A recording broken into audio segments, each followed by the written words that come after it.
Good morning to you from the island of Kauai, Hawaii, the 58th state, the Garden Island as they call it. This is WWJ Whipping with Joe. We've been hunting for the last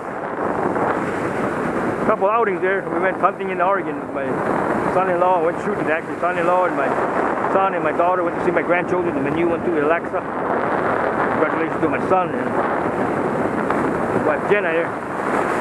Anyway, got to play with her and all that. Anyway, we're back on the island of Kauai. It's about 40 degrees up there. Over here it's probably around 77, close to 80 degrees early morning. Got a whipping session here. Big waves there. A lot of surges. Anyway, I've got a Saragosa. When I came back, brand new in the box. A couple of minutes of Shimano. Yes, Shimano. Thank you, Shimano. Anyway, I've used this before. Actually, I bought the same setup. But anyway, we've got tuff line, and we've got about 100 yards. It's actually 65 cranks. Oh, 75 cranks. 75 cranks of 20-pound braid, and then uni nut, double uni nut both sides, and then I tuff line. 50 pound. A little smaller, more limp than powerful though. But anyway, so that's what we got. Got about 125 cranks and that one there. So we got about 200, close to about 250 yards at most. There's a Trevela jigging rod. A lot of backbone to this thing. Bought it from a friend who wanted to get with it. Actually, I was actually Saragosa with a rod for $300. The reel itself was close to $250 already, so it was a deal. So I thought I had to get it. But that was June. Thanks, June. I've only caught one GT with this one here, an 11-pounder. It's not a backbone to it though. Anyway, we've got, like I said, a union knot with a power swivel, a surgeon's knot on the 80-pound Andy, and then the Papa Joe lure from Gary Owl. Made them holes in there. This one here has a total of 8 BBs, and for the weight of this rod, you have to put more BBs for the weight, because it's a stiffer rod than the Fenwick. But I think this is heavy. I think this is a medium heavy, and actually look at the specs on this rod. It's a nice rod though. It's a TVS 66 MH, braided line, 50 to 100 pound, jig weight 110 to 240. Medium heavy, action medium fast. Anyway, we're gonna pop this thing. Anyway, my technique is a crank and pop.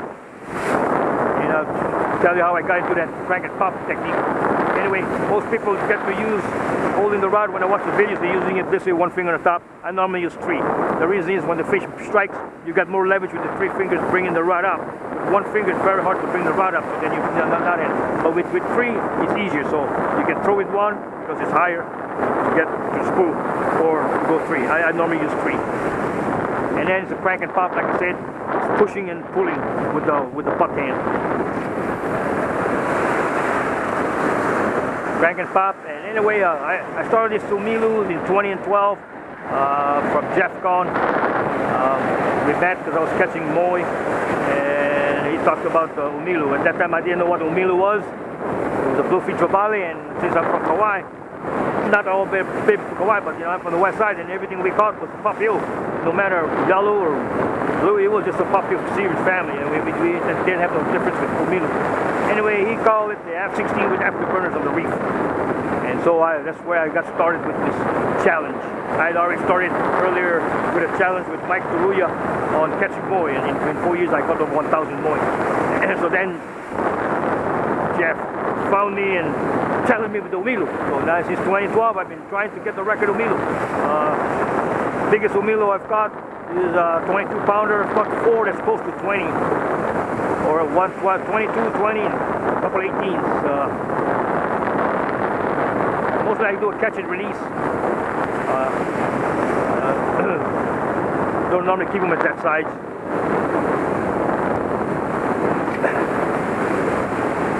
A lot of surge this morning. It's low tide. I prefer low tide with a lot of foam. Figure the fish around, just cruising around. See some action. Anyway, how I got into this crank and pop technique was when I first started. Jeff, I was using the Dillinger that time, and that Dillinger would either I would get spooled on Dillinger or I would use the hooks. because they were screwed in and not through the body. So he sent me some Rebel wind cheaters, and one of the first ones that I used, and I got spooled. I got spooled on the Rebel wind cheater. And anyway, that wind cheater has a lot of action to it. Very easy to throw because the weight is at the back end of the lure. But anyway, when I first started though, I was whipping, I would have a lot of chases. You'd see the Milu and the GT chase the lure, or follow the lure, but you never strike it. So I would call Jeff.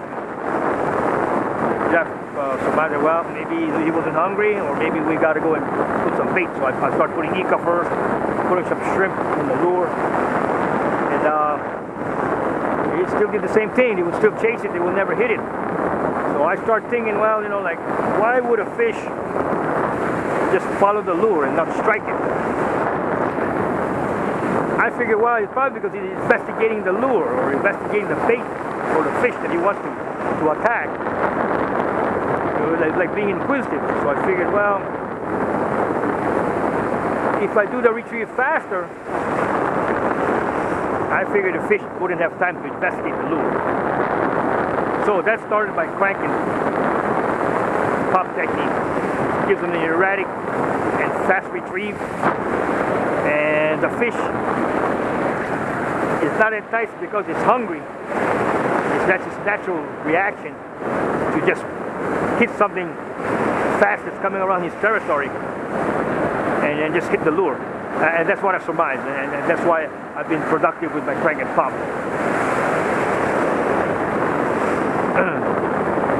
But everybody has their own way. As long as you can be productive with it, I think that's important. I don't care what retrieve you use. If you got slow retrieve and you're catching fish, then well, you don't have to change. But I've never changed my technique. Crank and pop, it's all the same all the way through. I might slow down for the waves and crank after, but normally it's just straight through. It's because I'm moving. I normally throw about 10 in an air and move because I'm trying to find a fish. And that's part of fishing, I think. That's it, you know. Not I think. You got to go find the fish. And most people are waiting for the fish to come and find you. In a certain area where you can't move, well, then you can't move, and then you just whip there for a duration, you know. And then normally if I stayed in one area, I wouldn't whip more than an hour. It's a stream. A lot of surge here. A lot of surge at low tide. A lot of surge. Anyway, also one note is that for the people who donate to my site, you know, I've got quite a few that donated to me, and I thank you very much. You sent me your reference number, but you haven't sent me your address, so I can't send the lure to you. So you've got to give me your address. You know, after you give me your code, you got to give me the address, because I can't. Like I said, you know, you've got a different name as a subscriber. You know, not like Facebook. You know, some of you the same, but you got a different handle, and so I don't know who you are. And you won't get your lure, I'm sorry. But you got to give me your address, because Google doesn't retain your address for me to see. So anyway, again, thank you very much for donating to my site. But like I said, if you're donating to get the lure, then please give me your address and your code so I can send you the lure. Okay, anyway, this is a series here with WWJ Whipping with Joe. Spiral 6000, brand new out of the box with tough line, with a Trevela 6'6" jigging rod, and a Papa Joe lure.